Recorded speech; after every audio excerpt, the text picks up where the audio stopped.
All right, let's talk about independent and dependent events. So, the first one we're going to talk about are independent events. Independent events on probability are where we have two things that happen that it doesn't matter what happened with the first one.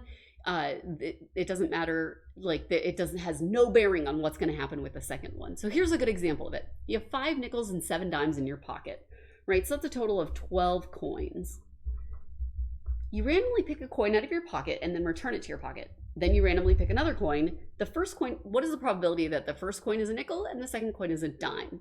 Now, this is independent because you pick a coin and then you put it back into your pocket. And so you're starting all over, square one. Everything is looking the same for both the first and the second time that you pick the coin.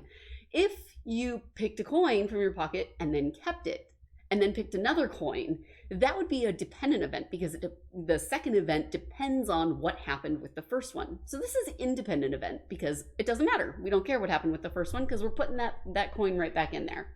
So so let's look at both of these events. So the first one is, what is the probability it's a nickel? Well, that's going to be 5 out of 12. And the word and means multiply when we're talking about probability. Loosely, like I shouldn't say that it always does, but if you can throw the word and in there, it generally means that you need to multiply. So we are picking a nickel and then we are picking a dime, right? So we're going to multiply this, and our dimes are 7 out of 12.